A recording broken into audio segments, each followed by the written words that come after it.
Hello everyone, this is Preeti. Start करते हैं आज की क्लास। पहले कुछ क्वेश्चंस देख लेते हैं। क्वेश्चन है हमारे पास, अ 100 turn closely wound circular coil of radius 10 centimeter carries a current of 3.2 ampere. The coil is placed in a vertical plane and is free to rotate about a horizontal axis which coincides with its diameter. देखो question बड़ा है तो पहले इतनी information को note down कर लेते हैं। एक सर्कुलर कोइल है हमारे पास, ओके, और उसमें कितने टर्न्स हैं? 100। टोटल टर्न्स दिए हुए हैं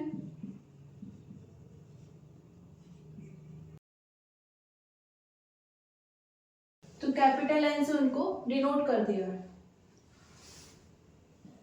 रेडियस कितनी है?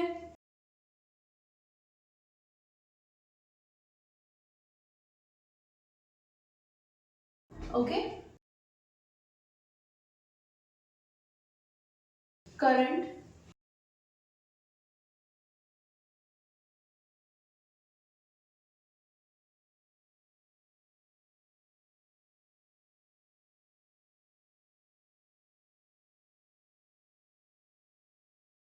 coil is placed in a vertical plane and is free to rotate about a horizontal axis. हमारे पास जो कोइल है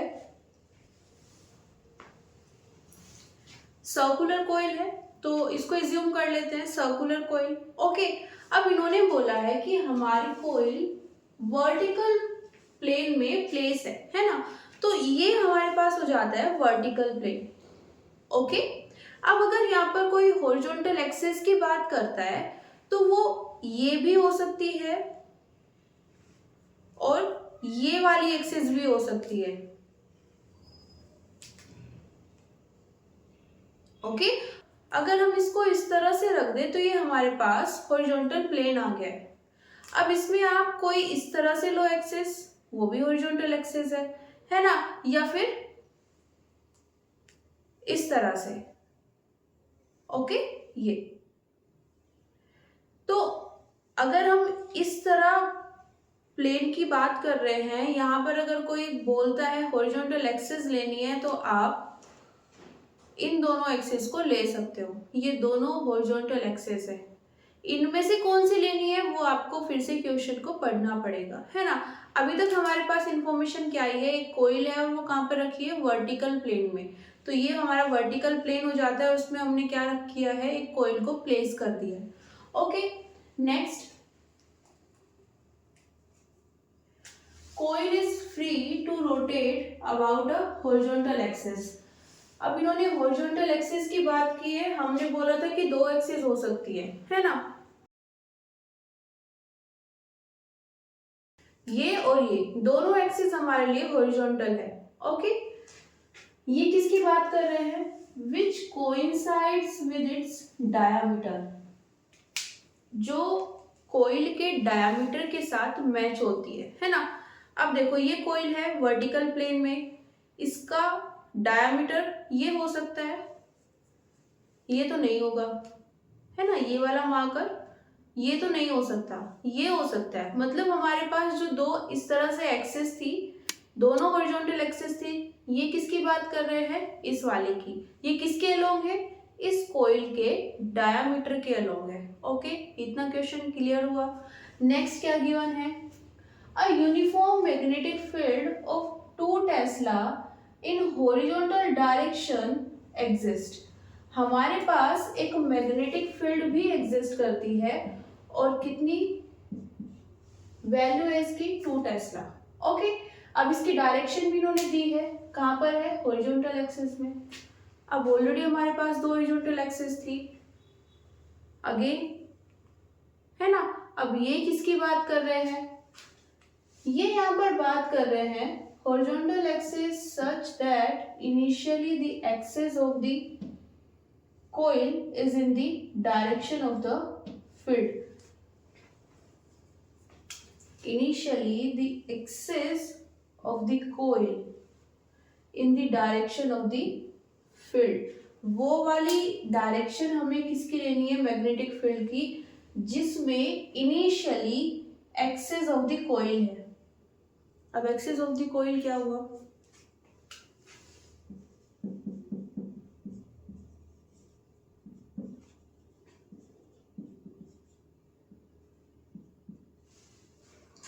बात करते हैं इस पर।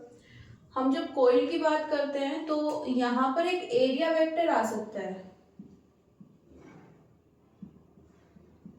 और जब भी हम एरिया वेक्टर की बात करते हैं, क्योंकि वेक्टर है तो डायरेक्शन भी होगी, और डायरेक्शन कौन सी होती है, अगर हम इस प्लेन की बात कर रहे हैं, ये बोर्ड में एक प्लेन है, ओके, अगर हम इस प्लेन की बात कर रहे हैं और इसका हम एरिया वेक्टर देखना चाहते हैं तो ये आ जाएगी हमारे एरिया वेक्टर की डायरेक्शन, ओके। तो अगर हम इस प्लेन की बात करें तो इसकी एक्सिस ऑफ द प्लेन क्या हो जाएगी, ये वाली डायरेक्शन। यहां पर डायरेक्शन ऑफ एरिया वेक्टर, इसको क्या बोला इन्होंने, एक्सिस ऑफ द कॉइल। ये हमारे पास कॉइल है, ये इसका प्लेन है, ओके, और इन्होंने बोला है कॉइल की एक्सिस, तो यहां पर इस कॉइल के लिए एरिया वेक्टर क्या होगा, ये एरिया वेक्टर की ये डायरेक्शन आ जाएगी, तो यही वो एक्सिस है जिसे क्या बोल रहे हैं, एक्सिस ऑफ कॉइल, ओके। तो यहाँ पर इनिशियली मैग्नेटिक फील्ड किसकी डायरेक्शन में थी, axis of the coil, axis of the coil, तो ये है, मतलब इनिशियली मैग्नेटिक फील्ड इस तरह से है, ओके। एक बार और देख लेते हैं। इन्होंने बोला है हमारे पास एक कॉइल है जिसमें क्या है, 100 टर्न्स है। हमने बोला ये हमारे पास कॉइल है, इसमें 100 टर्न्स है, ओके। इन्होंने बोला कि इसे हमें कहाँ पे रखना है, वर्टिकल प्लेन में। तो ये हमारे पास वर्टिकल प्लेन, इसमें हमने कॉइल रख दी है, ओके।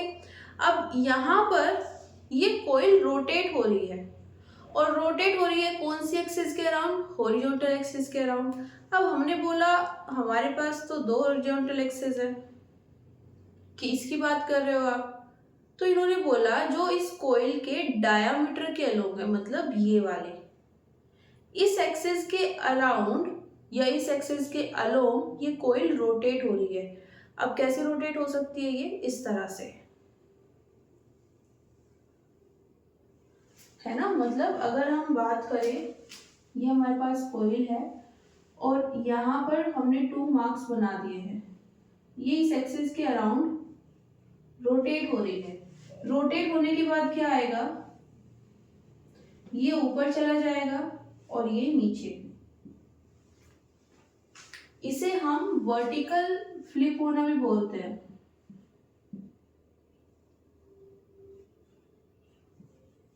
नॉर्मली बोल देते हैं कि कैसे फ्लिप हो रहा है, ये वर्टिकली फ्लिप हुआ है ना। अब यहाँ पे हम फ्लिप वर्ड यूज नहीं करेंगे क्योंकि प्रॉपर रोटेशन है। फ्लिप है कि वो एक बार यहाँ से यहाँ पर आ गया, या यहाँ से यहाँ पर, अब वो रुक गया है तो वो फ्लिप हो गया, है ना। लेकिन हम बात किसकी कर रहे हैं, रोटेट, वो कंटिन्यूअसली रोटेट हो रहा है ना, इस तरह से,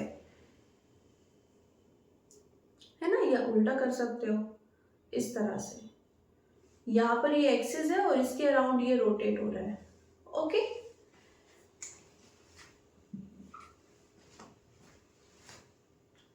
ठीक है, रोटेशन हो गया। आगे इन्होंने बोला कि हमारे पास एक मैग्नेटिक फील्ड है, मैग्नेटिक फील्ड है तो उसकी डायरेक्शन भी होगी।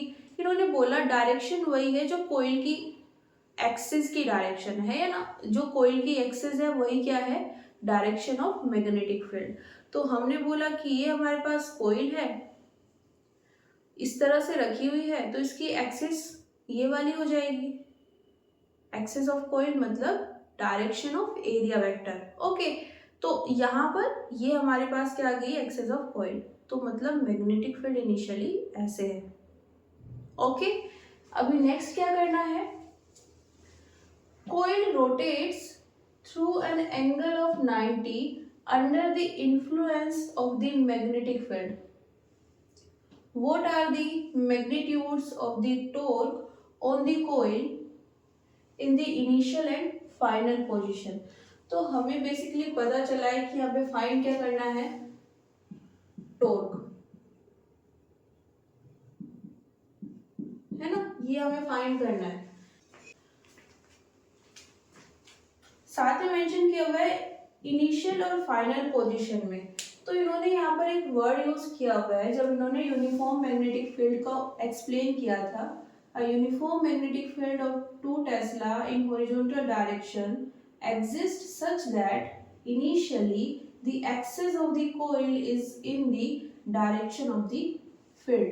तो मतलब ये वाला जो इन्होंने एक्सप्लेनेशन दिया है, ये इनिशियल पोजीशन का एक्सप्लेनेशन है ना। तो हम जब इनिशियली टॉर्क निकालेंगे,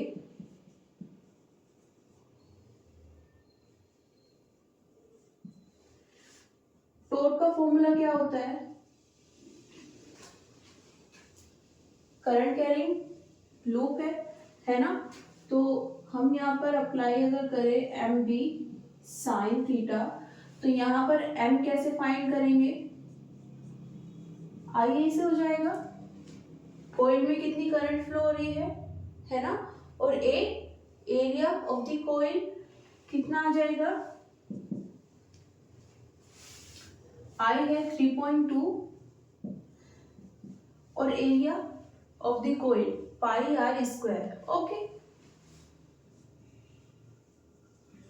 आर की वैल्यू हमें गिवन की है 10 सेंटीमीटर। इसे अगर मीटर में चेंज करना चाहे कितना हो जाएगा, 10⁻⁻1 मीटर। ओके, इस वैल्यू को यहाँ पर रखेंगे तो ये आ जाएगा हमारे पास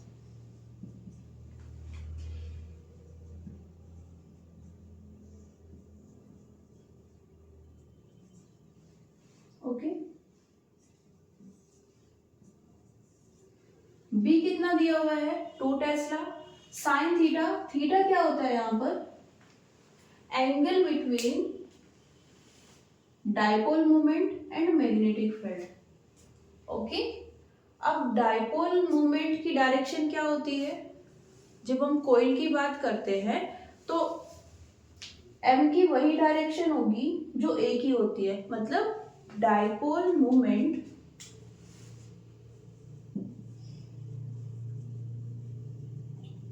की डायरेक्शन वही होती है जो किसकी होती है, एरिया वेक्टर की। ओके, और जिसे हम यहाँ पर क्या बोल रहे हैं, axis of the coil.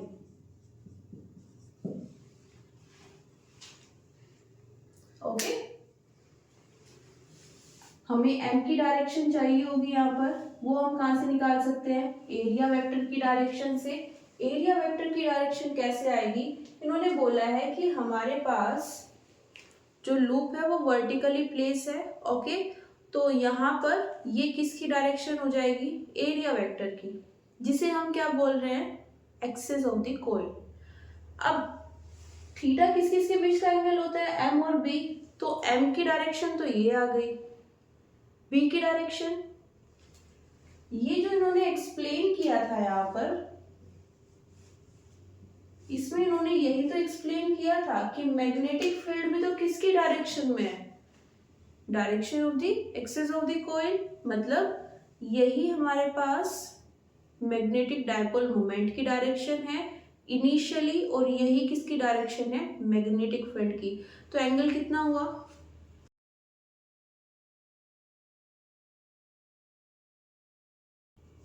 Theta equals to 0। तो यहाँ पर जब वैल्यूज पुट करेंगे ये कितना हो जाएगा, 3.2 pi into 10⁻⁻²। Okay, B sine 0, sine 0 कितना होता है, 0। तो टॉर्क कितना आ जाएगा, तो इनिशियली टॉर्क कितना है, 0 है। ओके, और यही हमने पढ़ा भी था कि जो टॉर्क होता है उसका काम क्या होता है। अगर आपने डाइपोल मोमेंट मतलब एम और मैग्नेटिक फील्ड के बीच में एंगल क्रिएट कर दिया है, तो टॉर्क क्या करेगा, उस एंगल को फिर से 0 कर देगा। वो चाहता है कि मैग्नेटिक फील्ड और मैग्नेटिक डायपोल मूवमेंट दोनों की डायरेक्शन सेम रहे।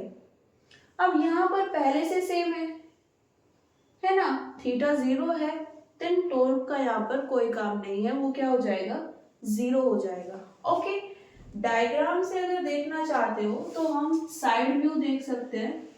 ये हमारे पास कॉइल थी, ये इसकी एक्सिस ऑफ द कॉइल, और यही क्या है हमारे पास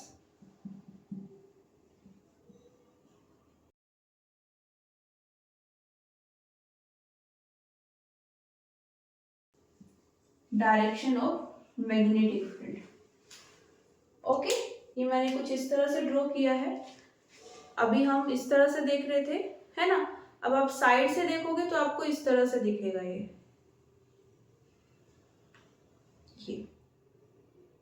ओके।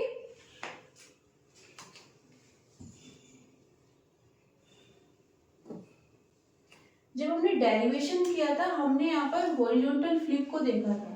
हॉरिजॉन्टली अगर कोई रोटेट हो रहा है ना ऑब्जेक्ट, तो वो कैसे होता है। इस क्वेश्चन में जो हमें एक्सप्लेनेशन दी हुई थी वो किसके लिए दी हुई थी, वर्टिकली फ्लिप हो रहा है।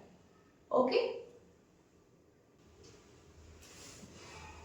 जो हमें एक्चुअली में फाइंड करना है वो ज्यादा डिफिकल्ट नहीं है, लेकिन यहाँ पर जो एक्सप्लेनेशन की हुई है ना, जो एक्सप्लेनेशन प्रोवाइड की है क्वेश्चन में ये पूरे ओरिएंटेशन को एक्सप्लेन करने के लिए, वो थोड़ी सी डिफिकल्ट है ना। तो एक बार उसको समझ लो, देन इजीली कर पाओगे।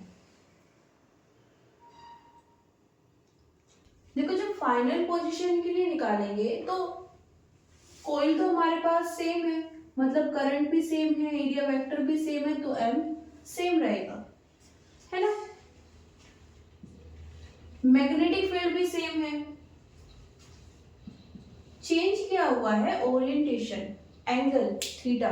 कैसे, इन्होंने बोला है the coil rotates through an angle of 90 under the influence of the magnetic field. ये हमारे पास कॉइल थी, ये एक्सिस ऑफ द कॉइल, यही किसकी डायरेक्शन थी, मैग्नेटिक फील्ड की।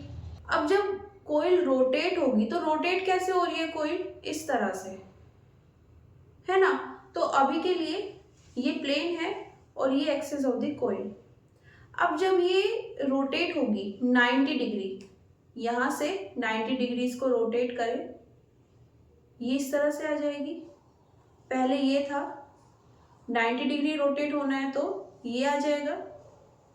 देखो फ्लिप तो ये इसी तरह से हो रही है ना, ये इस तरह से रोटेट हो रही है। तो अभी अगर इन्होंने बोला कि वो 90 डिग्री रोटेट हो गई, तब भी वो इसी तरह से हुई होगी, क्योंकि उसके पास एक ही पॉसिबिलिटी है, वो इसी तरह से रोटेट हो सकती है।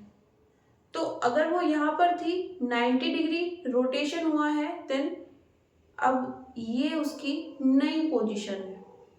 ओके, पहले हमारे पास ये डायरेक्शन थी मैग्नेटिक फील्ड की। ओके, अभी भी यही डायरेक्शन है मैग्नेटिक फील्ड की। ओके, बात करें अगर एक्सिस ऑफ द कॉइल की, तो एक्सिस ऑफ द कॉइल मतलब ये जो हमारे पास कॉइल है इसका एरिया वेक्टर जिस डायरेक्शन में होगा, तो एरिया वेक्टर इस बार ये आ जाएगा। देखो ये हमारे पास कॉइल थी, ये इसका एरिया वेक्टर, जो प्लेन है हमारे पास उसकी परपेंडिकुलर डायरेक्शन हमारे पास आ जाती है डायरेक्शन ऑफ एरिया वेक्टर, तो ये हो जाएगा। अभी ये इस तरह से है, देन, है ना। तो ये तो हो गई हमारे पास किसकी direction, axis of the coil. और मैग्नेटिक फील्ड किस डायरेक्शन में है, अभी भी इसी डायरेक्शन में है ना। तो एंगल कितना हुआ दोनों के बीच में, 90। ओके, इनिशियली हमारे पास ये कुछ इस तरह से थी एक्सिस ऑफ द कॉइल, और यही क्या थी हमारे पास, मैग्नेटिक फील्ड। अब जब ये 90 डिग्री रोटेट हुई है तो ये इसकी नई पोजीशन आ जाएगी। ओके, अब मैग्नेटिक फील्ड तो अभी भी इसी डायरेक्शन में रहेगी। एक्सिस ऑफ द कॉइल, ये हमारे पास प्लेन है और इसकी परपेंडिकुलर डायरेक्शन ये हो जाएगी, तो अभी एक्सिस ऑफ द कॉइन ये आ जाएगी।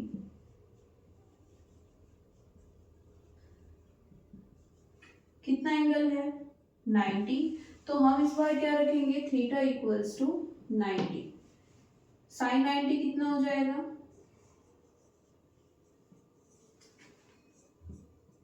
1, m की value 3.2 pi into 10 to the power -2, b कितना है हमारे पास 2 टेस्ला, और ये हो जाएगा साइन 90।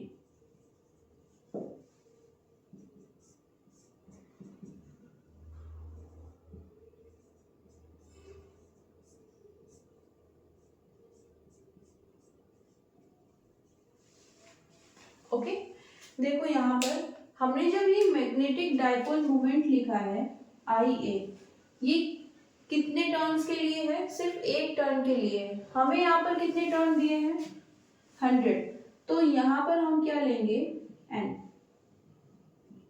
100 की मल्टीप्लाई करेंगे ना, एक के लिए कितना है आई ए, तो 100 के लिए कितना हो जाएगा n आई ए। Okay,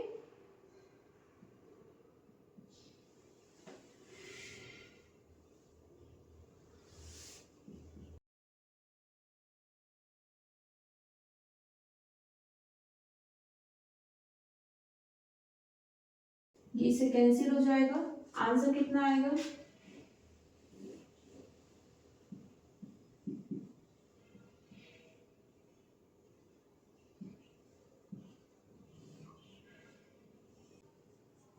Newton metre.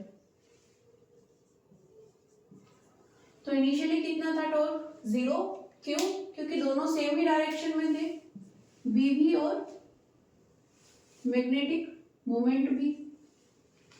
अभी क्या हुआ है, यहां पर एक टॉर्क आ जाएगा नॉन जीरो 6.4 पाई न्यूटन मीटर। ओके, किस लिए, जिससे ये फिर से दोनों सेम डायरेक्शन में आ पाए।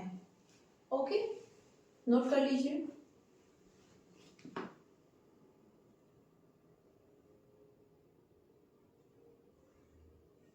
नेक्स्ट क्वेश्चन है हमारे पास, a thin ring of 10 centimeter radius carries a uniformly distributed charge. The ring rotates at a constant angular speed of 40 pi radian per second या फिर radian second inverse about its axis perpendicular to its plane. If the magnetic field at its center is this, B equals to 3.8 into 10 to the power -9 Tesla, then find the charge carried by the ring. Charge निकालना है, और क्या दिया हुआ है, हमारे पास एक ring है और इसकी रेडियस कितनी है 10 सेंटीमीटर। ओके, इस रिंग पर यूनिफॉर्मली चार्ज डिस्ट्रीब्यूटेड है। सपोज ये हमारे पास एक रिंग है, ओके, और इसकी रेडियस इन्होंने हमें दी हुई है स्मॉल आर। इस रिंग पर चार्ज डिस्ट्रीब्यूट है, मान सकते हैं ये यहाँ पर क्या है चार्ज है, और ये यूनिफॉर्मली डिस्ट्रीब्यूट है। यूनिफॉर्मली डिस्ट्रीब्यूट होने का मतलब क्या है, आप रिंग का कोई भी पोर्शन ले लो, है ना, वहां पर आपको, अगर आप सेम लेंथ लेके, सपोज हम अगर रिंग की बात कर रहे हैं तो यहाँ पर एल लेंथ हमने ली है, बहुत सारे पीस ले लिए हमने, ये अब हम इनमें क्या देख रहे हैं, चार्ज फाइंड कर रहे हैं कितना है, तो सब जगह पे सेम होगा। अगर यहाँ पर 3 कूलम है तो यहाँ पर भी 3 कूलम आएगा, मतलब सेम लेंथ में आपको सेम क्वांटिटी मिलेगी चार्ज की। ओके, क्या हो जाएगा, ये यूनिफॉर्मली डिस्ट्रीब्यूटेड है। अब रिंग रोटेट हो रही है at a constant angular speed. Angular speed किससे डिनोट करते हैं? ओमेगा से। कितनी है? 40 पाई रेडियन पर सेकेंड। जब हम रोटेशन की बात करते हैं तो वहां पर हम v को कंसीडर नहीं करते वेलोसिटी के लिए। v हम सिर्फ कब तक यूज करते हैं? जब तक हम लीनियर मोशन में मूव कर रहे हैं, वहां पर हमारे पास जो स्पीड आएगी या जो वेलोसिटी होगी उसे हम v से रिप्रेजेंट करते हैं।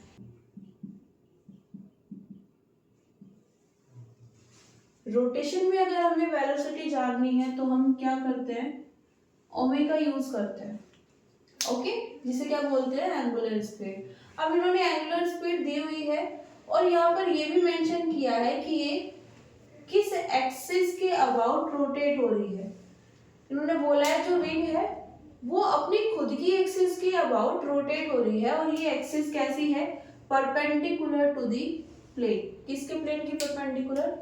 इसके खुद के प्लेन के परपेंडिकुलर है। तो अगर मेरे पास ये एक रिंग रखी है इस प्लेन में, है ना, तो इसी का यही प्लेन हो जाएगा। ये मेरे पास रिंग है, इसको मैंने इस तरह से रख दिया है ना, इस तरह से, तो ये इसका प्लेन हो गया। इसकी परपेंडिकुलर एक्सिस वही जो हमने अभी लास्ट क्वेश्चन में देखा है, ये एक्सिस हो जाएगी। ओके, अब ये इसके अराउंड रोटेट हो रही है तो कैसे होगी? इस तरह से। ओके, ये इस तरह से रोटेट हो रही है।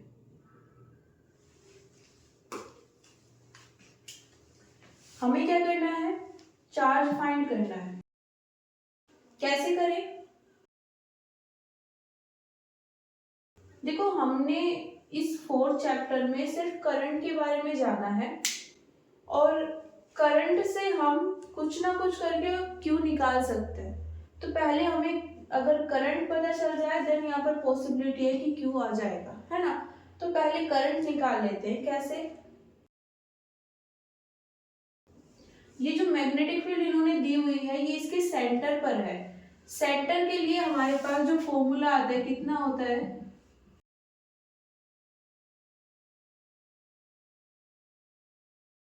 यही होता है। यहाँ पर वैल्यूज पुट कर लेते हैं। b कितना दिया हुआ है हमारे पास? 3.8 into 10 to the power -9। Mu naught की वैल्यू हमें पता होती है 4 pi into 10 to the power -7। I हमें नहीं पता है, हम फाइंड करने वाले हैं यहाँ से। आर कितना दिया हुआ है? 10 सेंटीमीटर, तो ये कितना हो जाएगा? 10 इंटू 10 -2। 10 टू दी पावर -2 क्यों आया है? सेंटीमीटर में है, हम उसे मीटर में लेने वाले हैं, है ना। टेस्ला एसआई यूनिट है, तो ट्राई करो कि सारी एसआई यूनिट लेके चलो। ओके,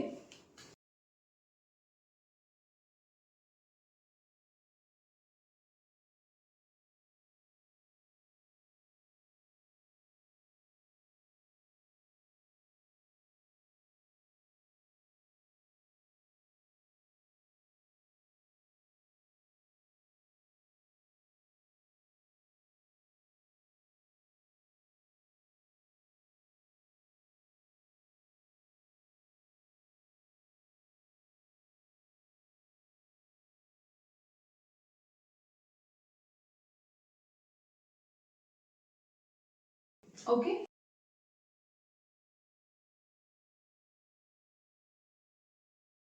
तो करंट तो हमारे पास आ गई है।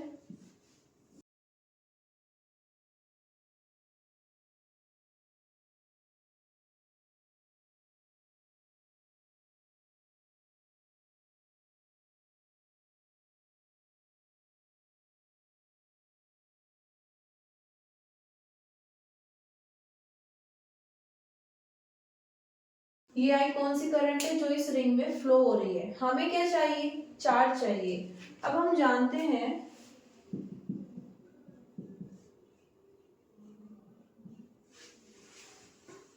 करंट क्या होता है। आपने ये मेंशन कर दिया कि इतने टाइम में इतना चार्ज फ्लो हो रहा है, तो हम उसे क्या बोल देते हैं? करंट। तो यहाँ पर हम क्या बोल सकते हैं? करंट क्या है? टी टाइम में जितना चार्ज फ्लो हुआ है उसको हम क्या बोल देते हैं, करंट। तो आई कौन सी है, जो इस पूरी रिंग में फ्लो हो रही है, चार्ज भी कौन सा हमें फाइंड करना है, जो इस पूरी रिंग में है, और ये टाइम कौन सा होगा, ये पूरा चार्ज इस पूरी रिंग में फ्लो होने में जितना टाइम लेगा, ये टी कौन सा टाइम है, इस क्यू चार्ज ने इस पूरी रिंग में फ्लो होने में जितना टाइम लिया वो ये टाइम है ना। अब यहां पर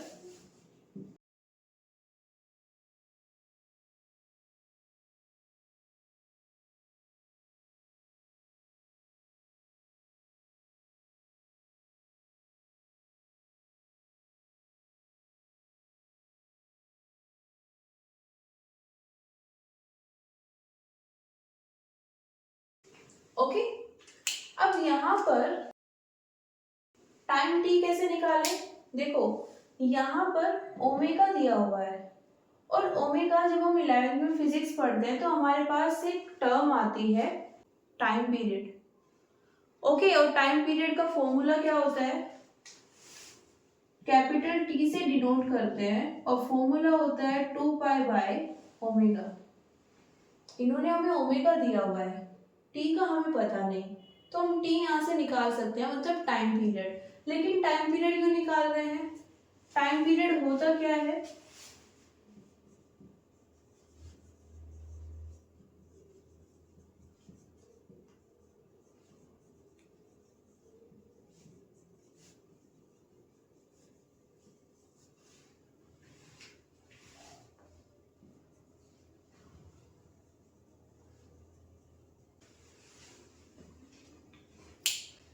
वन रिवॉल्यूशन कंप्लीट करने के लिए जितना टाइम चाहिए होगा उसको हम क्या बोल देते हैं, टाइम पीरियड। अब यहाँ पर ये क्या है, T, time taken by charge to flow in complete ring. जब वो पूरी रिंग में फ्लो होगा तो वो भी तो क्या कर लेगा, एक रिवॉल्व कर लेगा कंप्लीट, तो मतलब ये टाइम कौन सा टाइम है, time period.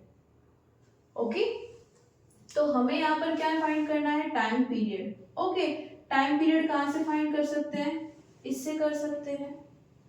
Okay,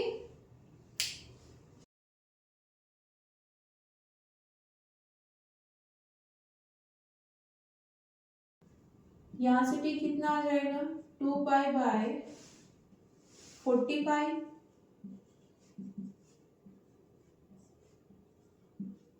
1/20 second. Okay, क्या करते हैं, यहां पर प्लेस कर देते हैं,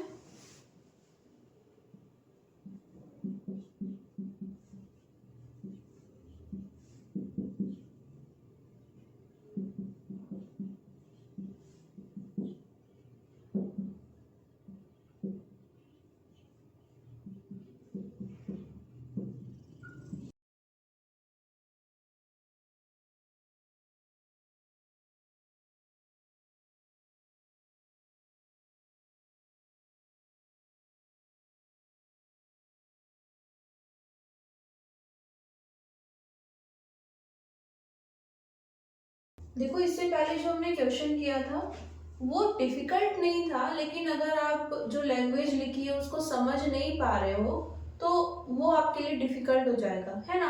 वहां पर हमारे पास जो डिफिकल्टी दी गई थी वो लैंग्वेज में दी गई थी।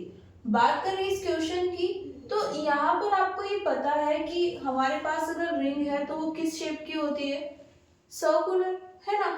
और उसके लिए मैग्नेटिक फॉर्मूला ये आ जाएगा, यहाँ से आप करंट फाइंड कर सकते हैं।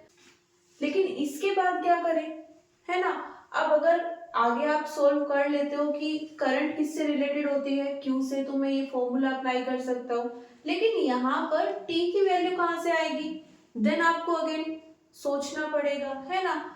टी को वंस आप यहाँ पर रिलेट कर पाते हो टाइम पीरियड से तो आपकी प्रॉब्लम सॉल्व हो जाती है। लेकिन उस सिचुएशन में आपको ये याद होना चाहिए, टाइम पीरियड का फॉर्मूला हमेशा यही रहता है ना। अगर आप भूल भी जाते हो तो आप यहां से निकाल सकते हो, 2 पाई एफ होता है फ्रीक्वेंसी, और फ्रीक्वेंसी 1/t के इक्वल होता है, ठीक है, ये फ्रीक्वेंसी और ये क्या है, टाइम पीरियड। तो आप इसको यहाँ पर पुट करोगे तो क्या आ जाएगा, 2π/t।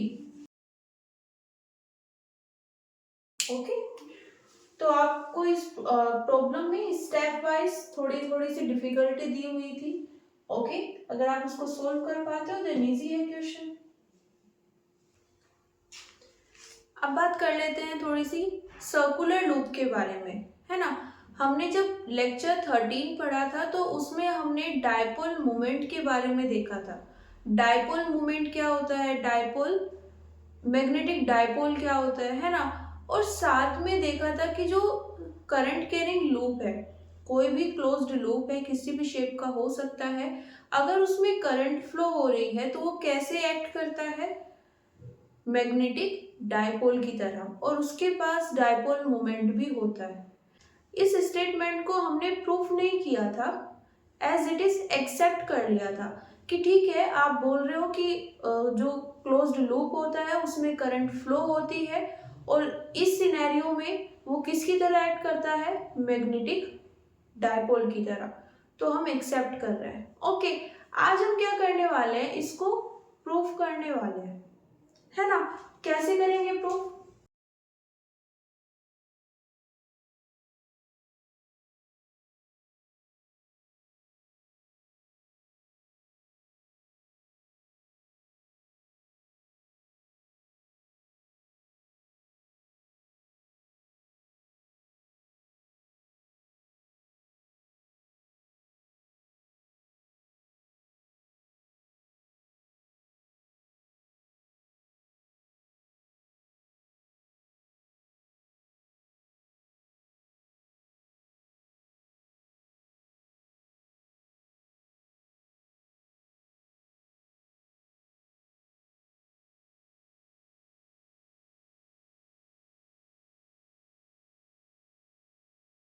देखो अब यहाँ पर हमारे पास यही स्टेटमेंट था कि हमारे पास जो करंट कैरिंग लूप होता है वो किसकी तरह एक्ट करता है, मैग्नेटिक डायपोल।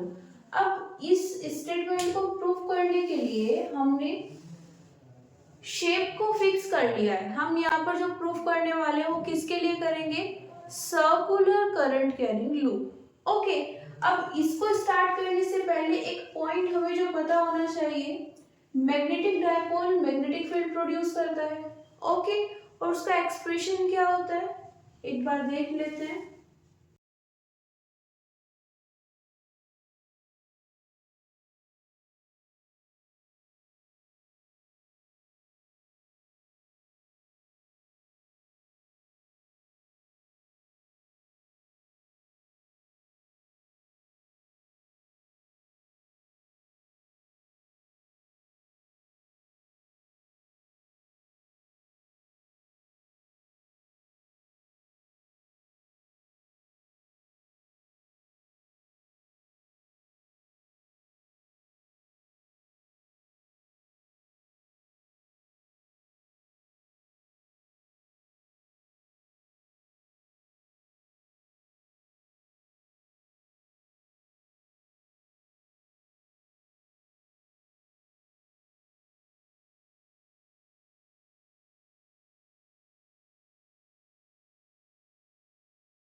हमारे पास जो मैग्नेटिक डायपोल होता है वो मैग्नेटिक फील्ड प्रोड्यूस कर सकता है, इनफैक्ट करता है।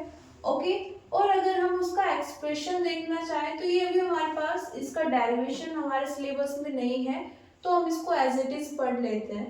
ओके, यहाँ पर अगर हमारे पास कोई डायपोल है, मैग्नेटिक डायपोल, और उससे एक्स डिस्टेंस पर कोई पॉइंट है, डायपोल मोमेंट है,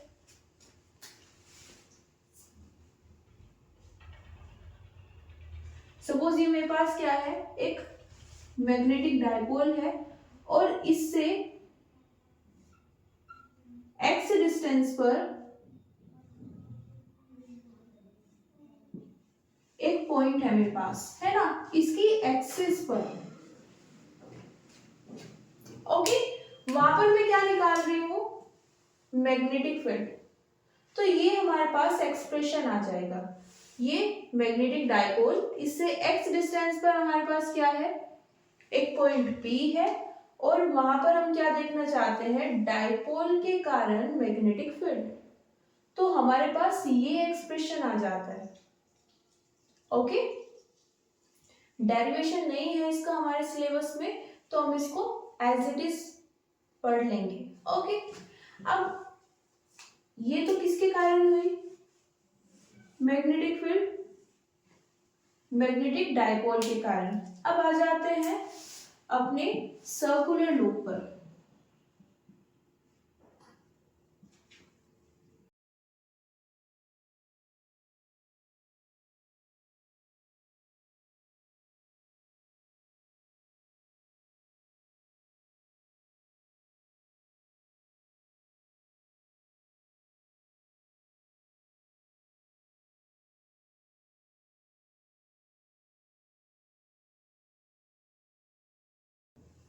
इसको एक बार नोट कर लीजिए।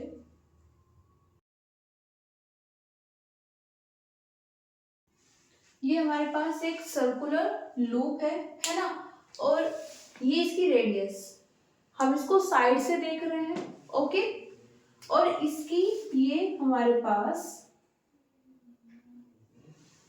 सेंट्रल एक्सिस, एक्सिस जो उसके सेंटर से पास हो रही है ना। अब ये हम जानते हैं कि जब हम इस तरह के लूप की बात कर रहे हैं जिसमें करंट फ्लो हो रही है, तो हम उसकी सेंट्रल एक्सिस पर कोई भी पॉइंट ले सकते हैं और उस पर मैग्नेटिक फील्ड भी फाइंड कर सकते हैं। ये हम ऑलरेडी कर चुके हैं, तो उसी एक्सप्रेशन को यूज करेंगे।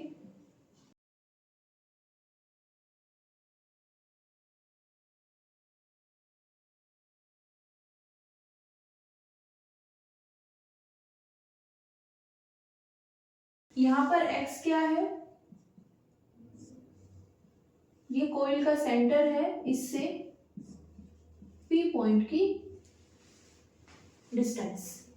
अब देखो यहाँ से आपको थोड़ा सा आइडिया मिल गया होगा कि हमने यहाँ पर जब मैग्नेटिक डायपोल के कारण मैग्नेटिक फील्ड देखी थी, तो उसकी एक्सिस पर क्यों देखी थी, क्योंकि हम यहाँ पर जो कोइल में यूज कर रहे हैं वो भी किसके लिए कर रहे हैं, उसकी सेंट्रल एक्सिस पर, है ना। हम जो सर्कुलर कोइल ले रहे हैं उसके सेंट्रल एक्सिस पर क्या निकाल रहे हैं, मैग्नेटिक फील्ड, ओके। और हम इन दोनों को रिलेट करने वाले हैं। देन हमने इसको भी कहां पर निकाला है, एक्सियल पॉइंट पर, ओके। आगे क्या कर सकते हैं, अगर हम मान ले कि यहाँ पर x is greater than two r, then b को क्या लिख सकते हैं,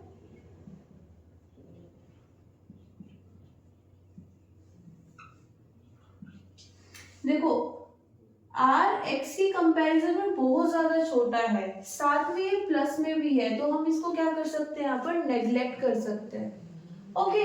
यहाँ पर जीरो मत कर देना, x की कंपैरिजन में बहुत छोटा है ना, तो जहां पर हम उसे x के साथ ऐड करेंगे वहां पर हम उसको जीरो करेंगे, ये हो जाएगा x स्क्वायर, पावर कितनी है, 3/2। यहाँ पर 2 से 2 कैंसिल हो जाएगा, कितना आएगा,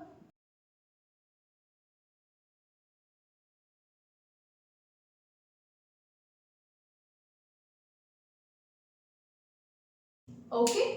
तो ये आ गई है हमारे पास मैग्नेटिक फील्ड, कब, जब हम इस कंडीशन को कंसीडर कर रहे हैं, ओके। अब नेक्स्ट क्या करें, यहाँ पर अगर हम कोइल ले रहे हैं तो हमने बोला है कि कोइल के पास डायपोल मोमेंट अगर हम देखना चाहते हैं तो इस फॉर्मूले से देख सकते हैं। करंट कैरिंग कोइल है, कोई भी है, सर्कुलर है, रेक्टेंगुलर है, स्क्वायर है, डायपोल मोमेंट इस फॉर्मूले से निकलता है ना। करंट आई, हमने आई करंट ली हुई है, एरिया, यहाँ पर सर्कल है तो इसका एरिया कितना हो जाएगा, पाई आर स्क्वायर, रेडियस है कैपिटल आर, तो ये कितना हो जाएगा, आई पाई आर स्क्वायर, ओके। इसको अगर यहाँ पर पुट करें कितना आएगा,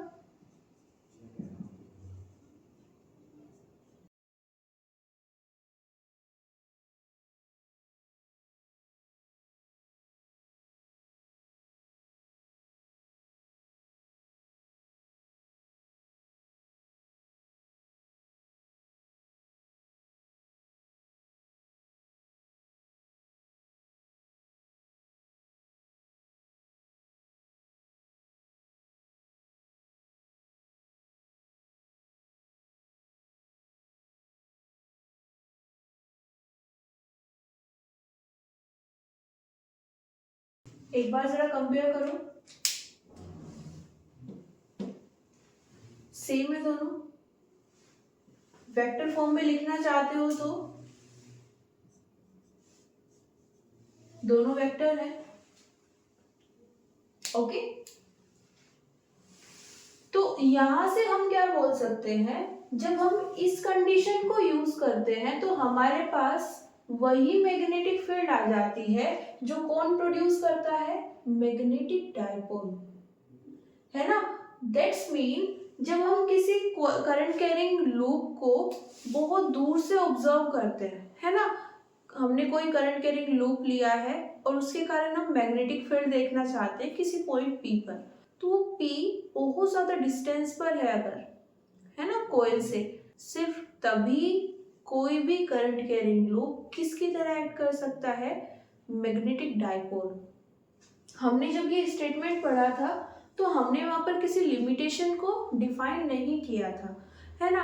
अभी हम यहाँ पर जब इसको प्रूफ कर रहे हैं देन हमारे पास ये एक कंडीशन आती है, तो करंट कैरिंग लूप किसकी तरह, मैग्नेटिक डायपोल की तरह बिहेव तो कर रहा है, ये तो हमने प्रूफ कर दिया, लेकिन कब, जब आप एक ऐसे P पॉइंट को सेलेक्ट करते हो जो कॉइल से बहुत ज्यादा दूर है ना, मतलब ये कंडीशन फुलफिल हो पाए। आप कॉइल के कारण मैग्नेटिक फील्ड देखना चाहते हो, लेकिन कहाँ पर देखना चाहते हो, उस पॉइंट पर जो कॉइल से बहुत ज्यादा डिस्टेंस पर है, और जब आप वहां से मेजरमेंट करोगे तो ये जो कॉइल है ये कैसे रिएक्ट करेगी, मैग्नेटिक डायपोल की तरह। ओके, तो ये यहाँ से फर्स्ट कंक्लूजन आता है, इसको नोट कर लीजिए, उसके बाद इसको लिख लेंगे।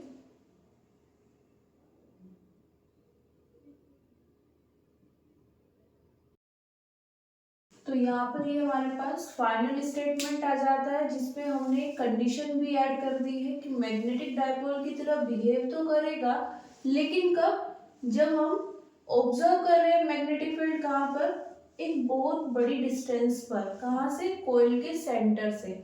ऑब्जर्व मतलब हम बेसिकली किसी पॉइंट पर मैग्नेटिक फील्ड फाइंड कर रहे हैं, है ना। मैग्नेटिक फील्ड फाइंड करना मतलब हम मैग्नेटिक फील्ड ऑब्जर्व कर रहे हैं।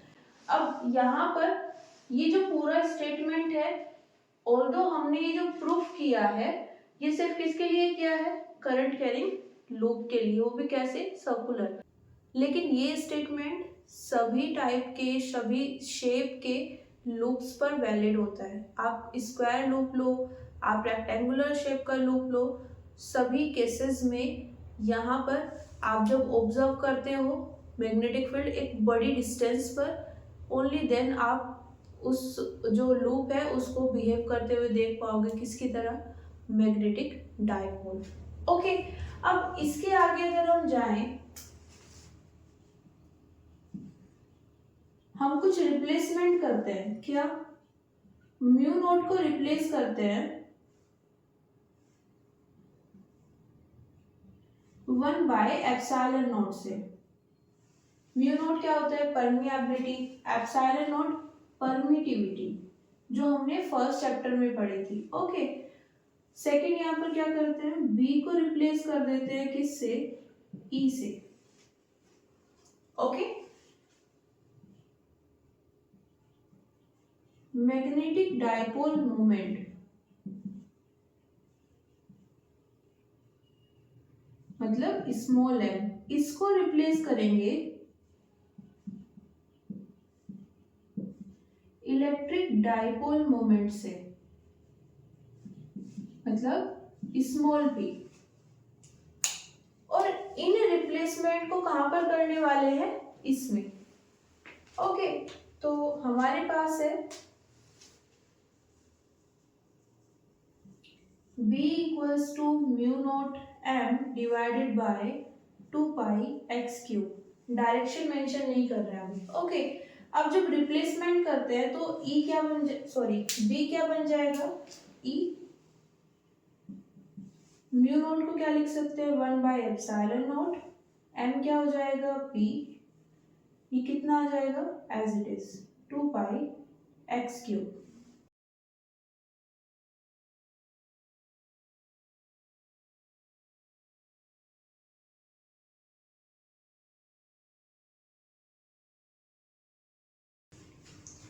आप चेक कर सकते हो, ऐसा कुछ हमने प्रूफ किया था।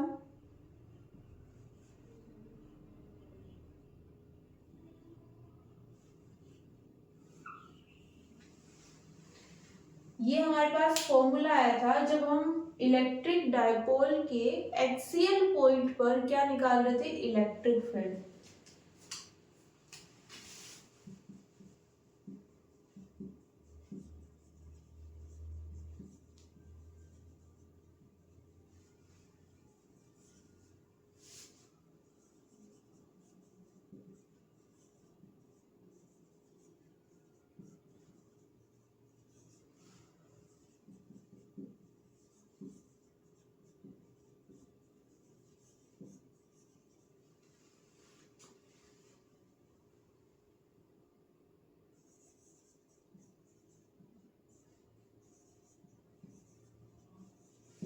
मतलब हमने एक इलेक्ट्रिक डाइपोल लिया था, उसकी एक्सिस पर हमने एक पी पॉइंट कंसीडर किया था, और उस पी पॉइंट पर जब हमने इलेक्ट्रिक फील्ड निकाली थी तो उसका ये एक्सप्रेशन आया था। और अभी हमें ये कहाँ से मिल गया है, इस एक्सप्रेशन से, ये रिप्लेसमेंट करने से। और ये एक्सप्रेशन हमें कहाँ से मिला है, ये है हमारे पास मैग्नेटिक फील्ड का एक्सप्रेशन। किसके लिए, जब हम कोई मैग्नेटिक डायपोल लेते हैं उसकी एक्सिस पर क्या निकालते हैं, मैग्नेटिक फील्ड, तो हमें ये मिलता है।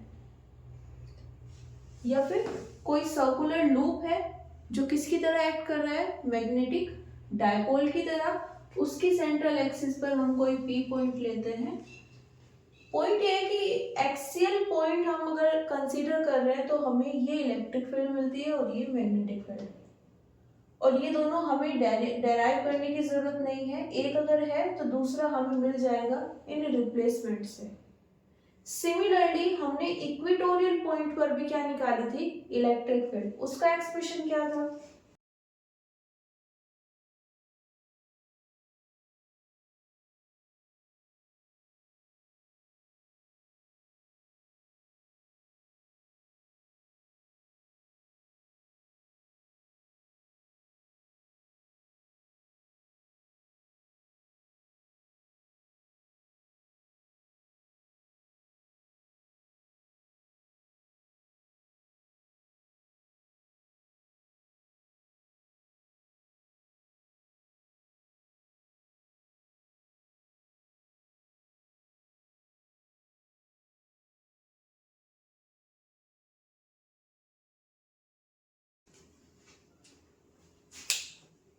ये हमारे पास एक्सप्रेशन आता है किसके लिए, इक्वेटोरियल पॉइंट पर हम क्या निकाल रहे हैं, इलेक्ट्रिक फील्ड, किसके इक्वेटोरियल पॉइंट पर, इलेक्ट्रिक डायपोल। ओके,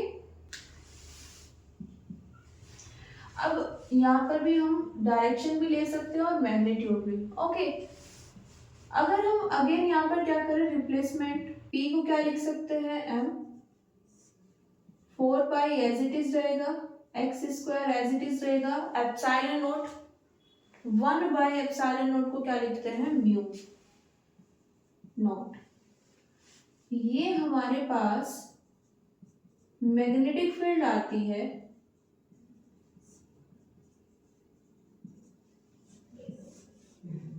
जब हम किसी मैग्नेटिक डायपोल के इक्वेटोरियल पॉइंट पर फाइंड करते हैं मैग्नेटिक फील्ड। ओके, तो ये कौन सा एक्सप्रेशन है,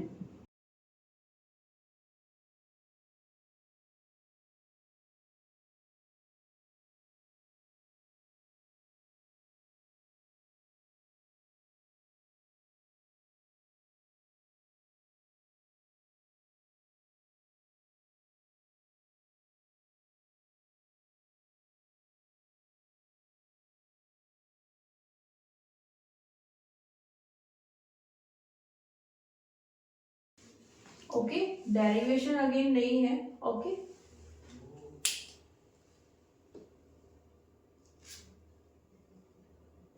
अब यहां से हम क्या कंक्लूजन निकाल सकते हैं?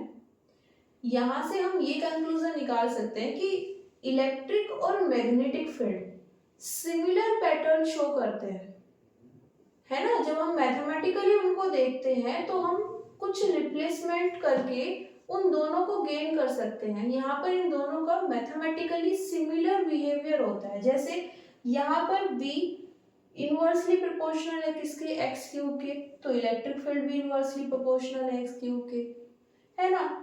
डायरेक्टली प्रोपोर्शनल है किसके, डाइपोल मोमेंट के, तो E भी डायरेक्टली प्रोपोर्शनल है। तो मैथमेटिकली हम बोलते हैं कि ये सिमिलर पैटर्न शो कर रहे हैं, कुछ सिमिलैरिटीज हमें यहाँ पर दिख रही है ना। लेकिन इन सिमिलैरिटीज से अलग इनके बीच में सब कुछ डिफरेंट होता है ना। इलेक्ट्रिक डाइपोल अलग बिहेव करता है, उसकी प्रॉपर्टीज अलग होती है। मैग्नेटिक डाइपोल की प्रॉपर्टीज अलग होती है।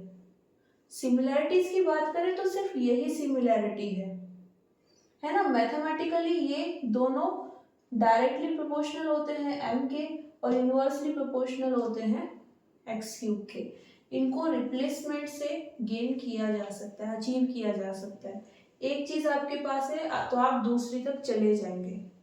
उससे अलग इन दोनों के पास इलेक्ट्रिक डाइपोल और मैग्नेटिक डाइपोल दोनों की डिफरेंट डिफरेंट प्रॉपर्टीज होती है ना। क्योंकि यहाँ से इसके बाद हम ये सोच सकते हैं कि अच्छा दोनों एक ही हैं, दोनों सेम तरह से बिहेव कर रहे हैं। तो दोनों सेम तरह से तो बिहेव कर रहे हैं लेकिन सिर्फ मैथमेटिकली एक्सप्रेशन में, है ना। मैथमेटिकल एक्सप्रेशंस में जो डिपेंडेंसी आ रही है वो सेम है। अदरवाइज जब हम इनका यूज देखते हैं, जब इनका प्रैक्टिकली बिहेवियर देखते हैं, वो सब डिफरेंट होता है। और सबसे फंडामेंटल डिफरेंस क्या होता है, मोनोपोल्स का। देखते हैं जरा, इसको नोट कर लीजिए।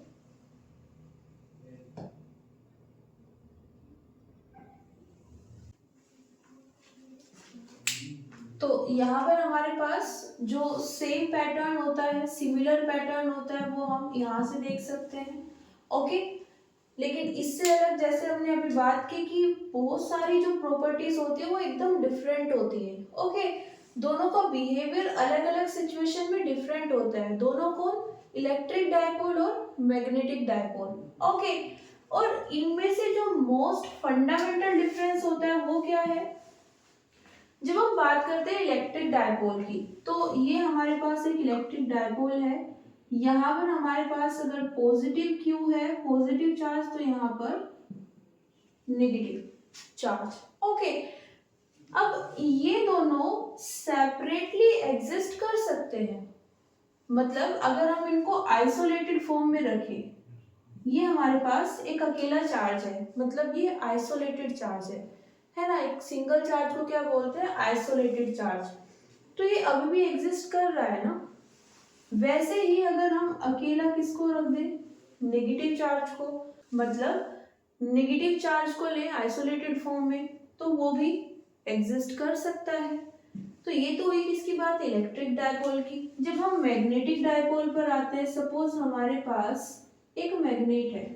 ओके, बेस्ट एग्जांपल वही आता है जो हम मैग्नेट्स में देखते हैं। ये हमारे पास नॉर्थ पोल है और ये साउथ पोल। इलेक्ट्रिक डाइपोल में ये थे हमारे पास पोल, मैग्नेटिक डाइपोल में ये हमारे पोल्स हैं, और ये आइसोलेटेड फॉर्म में एग्जिस्ट नहीं करते। मतलब ऐसा पॉसिबल नहीं है कि आपको सिर्फ साउथ पोल मिल जाए या आपको सिर्फ नॉर्थ पोल मिल जाए। आप जहां भी रखोगे ये दोनों आएंगे, पेयर में आएंगे। अगर आप एक मैग्नेट को 2 पार्ट्स में डिवाइड कर दो, देन अगेन यहां पर क्या आ जाएंगे, नॉर्थ और साउथ पोल।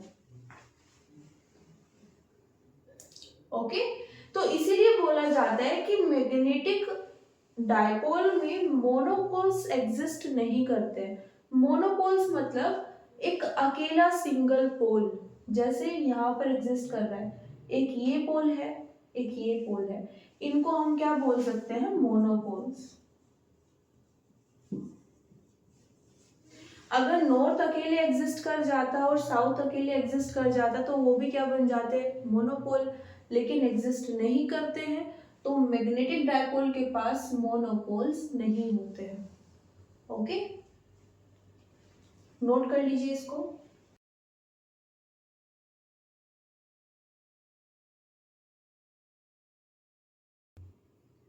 तो आज के लिए इतना ही, मिलते हैं नेक्स्ट क्लास में।